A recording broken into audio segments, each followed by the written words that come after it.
एक बार की बात है, धनपुर गांव में गोपाल अपनी बीवी और 2 बच्चों और अपनी माँ के साथ रहता था। उनके परिवार की आर्थिक स्थिति ज्यादा अच्छी नहीं थी, इसलिए गोपाल अक्सर परेशान रहता था। एक दिन वो अपनी पत्नी से कहता है, सुनो, मुझे लगता है गांव में काम करने से कुछ नहीं होने वाला। क्यों ना मैं शहर जाकर कोई काम करूं? आप शहर जाने की बात कर रहे हैं तो हमारे पास कौन रहेगा? माँ की हालत भी ठीक नहीं रहती है और दोनों बच्चे भी बहुत छोटे हैं। मैं अकेली कैसे इन सब की देखभाल करूंगी? और फिर आप शहर में जा रहे हैं, वहाँ आप किसी को नहीं जानते। फिर नए शहर में जाकर आपको बहुत सी परेशानियों का सामना करना पड़ सकता है। तू अपना ख्याल रखियो और साथ ही माँ और बच्चों का भी। शहर में मुझे ज्यादा दिक्कत नहीं आएगी, क्योंकि गांव के गजोदर भैया शहर में हलवाई की दुकान में मैनेजर पद पर हैं। वहाँ उनकी बहुत चलती है। वो मुझे अच्छा काम दिलवा देंगे और रहने खाने की व्यवस्था भी वहीं हो जाएगी। फिर तो मेरी सारी सैलरी बची जाएगी और फिर मैं हर महीने गांव तो आया ही करूंगा और उसी समय घर का राशन भी भरवा दिया करूंगा। ठीक है जी, जैसा आपको ठीक लगे। आपने सोचा है तो अच्छा ही होगा। फिर कुछ समय बाद गोपाल अपने गजोधर भैया के साथ शहर चला जाता है और वहीं रहकर काम करने लगता है। महीने की हर 6 तारीख को वो अपने गांव आता और अपने घर का सारा राशन भरवा के चला जाता। सब कुछ अच्छे से चल ही रहा होता है कि एक दिन गोपाल के सेठ की दुकान में एक भिखारी आता है। भगवान के नाम पर कुछ दे दो बाबूजी। भगवान तुम्हारा हमेशा भला करेगा। यह गरीब तुमको दिल से दुआ कर रहा है। भिखारी की आवाज सुनकर गोपाल बाहर आता है और वो देखता है कि एक गरीब और अधेड़ उम्र का व्यक्ति, जिसके कपड़े ज्यादातर फटे हुए, शरीर पर मांस कम, हड्डियां ज्यादा दिख रही हैं, खड़ा हुआ है। गोपाल को उस पर दया आ जाती है और वो कहता है, रुको भैया, मैं भी तुम्हारे लिए कुछ खाने का सामान ले आता हूँ। आपका बहुत बहुत धन्यवाद बाबूजी। भगवान आपको बहुत तरक्की दे। वो सब तो ठीक है भाई, पर कोशिश करो भीख ना मांगनी पड़े। देखो तुम अपनी हालत क्या बना ली है तुमने। तुम काम करोगे, मन का खाओगे, मन का पहनोगे, लेकिन अगर भीख के भरोसे रहे भैया तो जिंदगी नरक ही बन जाएगी। जी भैया जी, आप सही कहते हैं। वहीं थोड़ी दूर पर दुकान का मैनेजर बैठा होता है। उसे ये सब देखकर बहुत गुस्सा आता है। गुस्से में आते हुए वो गोपाल के पास आता है और कहता है, ये 2 समोसे तूने उस भिखारी को किस खुशी में दिए? भैया बेचारा भूखा लग रहा था। ऐसा लग रहा था जैसे कई दिन से कुछ खाया ना हो। भूखा है तो क्या, यहाँ भंडारा लगा हुआ है जो हर किसी को खाना खिलाते रहे। मालिक को भी जवाब देना पड़ता है। जब मालिक हिसाब पूछेगा तो मैं क्या जवाब दूंगा? अब ये 2 समोसे के पैसे तेरी सैलरी से कटेंगे। ऐसा कहकर मैनेजर वहाँ से चला जाता है।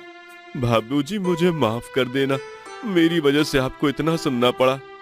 नहीं भाई, इसमें तुम्हारी कोई गलती नहीं, तुम माफी मत मांगो।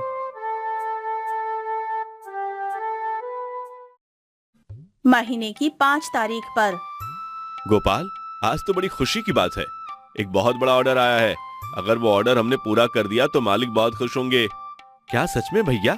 कितना बड़ा ऑर्डर है? अगर ये ऑर्डर हमें कब देना है? 500 समोसे का ऑर्डर आया है और ये ऑर्डर हमें कल ही देना है। कल ही देना है? मगर कल तो 6 तारीख है। आपको पता है भैया, 6 तारीख को घर जाता हूँ, क्योंकि मुझे घर का राशन भरवाना होता है, बीबी बच्चे और माँ से मिलना होता है। मुझे ये सब नहीं पता। अगर ये ऑर्डर नहीं पूरा हुआ तो मालिक बहुत गुस्सा होंगे, और कहीं वो ज्यादा गुस्सा हो गए तो मेरी नौकरी जा सकती है और फिर तू अपनी सैलरी भी भूल जा। मैनेजर की बात सुनकर गोपाल बहुत उदास हो गया, लेकिन बेचारा कर भी क्या सकता था। उधर गोपाल की माँ और उसकी बीवी गोपाल के ना आने से बहुत परेशान हो जाते हैं। बेटी, पता नहीं क्या बात हो गई, गोपाल आया भी नहीं और ना ही उसकी कोई खबर आई है। आपने सही कहा माँ जी, ऐसा तो पहले कभी नहीं हुआ। वो तो हर 6 तारीख को घर आ जाते हैं, लेकिन अब तो 10 तारीख हो गई है, ना ही वो आए और ना ही उनकी कोई खबर आई है। मुझे तो बहुत फिक्र हो रही है। भगवान करे सब अच्छा ही हो। फिर अगला महीना आता है तो गोपाल मैनेजर से कहता है, भैया कल 6 तारीख है, मुझे घर जाना है। 2 महीने हो गए मैं घर नहीं जा पाया हूँ। ना ही तो मैं आप उनको पैसे भेज सका हूँ और ना ही कुछ खबर दे पाया हूँ। मेरे पास पैसे भी नहीं है। क्या आप मुझे पैसे दे देंगे आज, जिससे मैं कल घर जा सकूं? अभी मालिक ने पैसे नहीं दिए हैं तो मैं तुझे कहां से पैसे दे सकता हूं? जब वो मुझे पैसे दे देंगे मैं तुझे पैसा दे दूंगा। आज तक ऐसा कभी नहीं हुआ कि मालिक टाइम पर पैसे ना देते हो। अभी तो काम भी बहुत चल रहा है, फिर मालिक भला पैसे क्यों नहीं दे रहे? गोपाल की बात सुनकर मैनेजर को बहुत अधिक गुस्सा आ जाता है। मालिक पैसे नहीं दे रहे तो मैं क्या करूं? जब भी वो मेरे को पैसे देते हैं तो मैं तेरे को टाइम पर पैसा देता हूँ, है ना? गोपाल बहुत दुखी हो जाता है। उसे समझ नहीं आता कि वो क्या करे। गोपाल का अब काम में भी मन नहीं लग रहा था। असल में बात ये थी कि मालिक ने तो मैनेजर को पैसे दे दिए थे, लेकिन मैनेजर ने वो पैसे गोपाल को नहीं दिए, क्योंकि मैनेजर वो सारे पैसे जुए में हार गया था। जब ये बात गोपाल को पता चलती है तो वो मैनेजर से अपने पैसे मांगता है, लेकिन मैनेजर उसे पैसे नहीं देता, पर मालिक से कहकर काम से निकलवा देता है। 2 दिन के बाद गोपाल की मुलाकात उसी भिखारी से हुई, लेकिन गोपाल उसे पहचान ही नहीं पाया, लेकिन भिखारी ने उसे पहचान लिया। गोपाल भैया कैसे हो? आप कौन है भैया? मैंने आपको पहचाना नहीं। क्या आपको याद नहीं? आपने मुझे 2 महीने पहले 2 समोसे खिलाए थे, जिससे मैनेजर आप पर गुस्सा हो गया था। अरे पहचान लिया, लेकिन तुम तो अब पहचान में भी नहीं आ रहे हो। अच्छे कपड़े पहने हुए और तुम स्वस्थ भी लग रहे हो। आखिर इतना परिवर्तन कैसे? भैया आपने मुझे इतना समझाया, आपकी उन बातों का मुझ पर अधिक प्रभाव पड़ा और 2 दिन बाद मैं नौकरी करने लगा। अब मुझे अच्छी सैलरी भी मिल रही है, लेकिन आप इतने परेशान क्यों हैं? गोपाल मोहन को सारी बातें बताता है। भैया अब मेरे पास किराए तक के पैसे नहीं हैं और ना ही खाने के पैसे हैं। 2 महीने हो गए, पता नहीं मेरे घर पर सब कैसे होंगे, कैसे अपना जीवन जी रहे होंगे। कितने पैसे लगेंगे किराए में और राशन के लिए? कम से कम 2000 रुपए तो होने ही चाहिए। मैं घर भी चला जाऊंगा और 1 हफ्ते का राशन भी भरवा लूंगा। ठीक है भैया, कल आप मुझसे इसी जगह मिलना, मैं आपको पैसे दे दूंगा।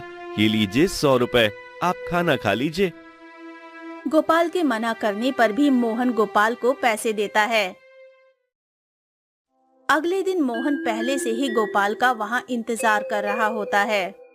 ये लो भैया, आपके 2000 रुपए और 2000 रुपए और रख लीजिए, ये आपके काम आएंगे। और मेरी बात मानिए भैया, गांव जाकर समोसे का ही काम कर लीजिए। आप बहुत अच्छे समोसे बनाते हैं और मुझे पूरा भरोसा है आपकी दुकान बहुत चलेगी। ठीक है भैया, मैं गांव जाकर समोसे का ही काम करूंगा। हाँ भैया, और आपको पैसे की जरूरत पड़े तो मुझे जरूर बता देना। मुझसे जितना होगा उससे ज्यादा करने की कोशिश करूंगा। फिर गोपाल उसी समय अपने गांव चला जाता है। जब गोपाल गांव पहुंचा तो उसके बच्चे स्कूल से लौटकर घर आ रहे थे। उसने बच्चों से पूछा, बेटा तुम्हारी माँ और दादी कहाँ हैं? वो घर पर नहीं है? गोपाल तो बेकार ही परेशान हो रहा था। भगवान अगर बुरा समय देता है तो उससे लड़ने की ताकत भी। शाम को गोपाल की माँ और उसकी बीवी आते हैं। गोपाल को देखकर वो दोनों बहुत रोते हैं। माँ, मेरे मालिक ने मुझे काम से निकाल दिया और 2 महीने के पैसे भी नहीं दिए। अब मैं मेहनत करके यहीं पर खुद के समोसे का काम करूंगा। ठीक है, हम भी तेरे काम में तेरी मदद करेंगे। हम दोनों ने काम करके कुछ पैसे भी जमा किए हैं, वो तेरे काम आएंगे।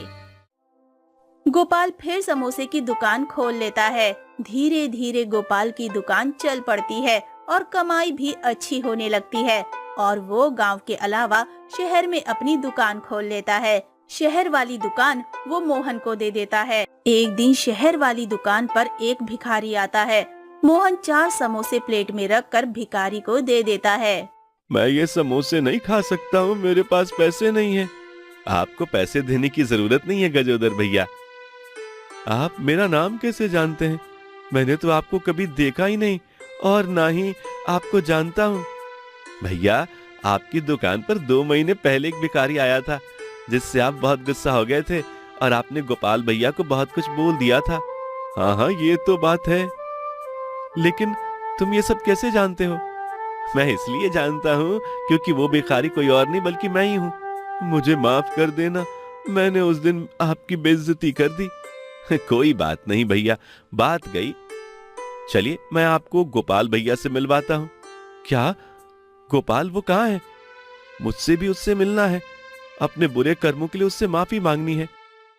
मोहन और गजोधर गोपाल के पास पहुंचते हैं। मुझे माफ कर दे गोपाल, मुझे माफ कर दे। मैंने तेरे साथ बहुत गलत किया, गलत कामों ने मुझे कहीं का नहीं छोड़ा। माफी मांगने की कोई बात नहीं भैया, जब समय खराब होता है तब ऐसा ही होता है। मैंने तो आपको कब का माफ कर दिया। मुझे याद है, मेरे लिए मालिक से भी आप लड़ जाते थे और 6 तारीख की छुट्टी दिलवाते थे, और मेरे जाने के बाद 2 आदमियों को काम अकेले करते थे। मेरे लिए तो आप कल भी मैनेजर थे और आज भी मैनेजर हैं। और वह गजोदर भैया को मैनेजर की कुर्सी पर बिठा देता है। दोस्तों, नेकी कभी व्यर्थ नहीं जाती है। अगर भगवान ने आपको कुछ दिया है तो दूसरों का भला करो। अगर आप किसी का भला नहीं कर सकते तो बुरा भी मत कीजिए।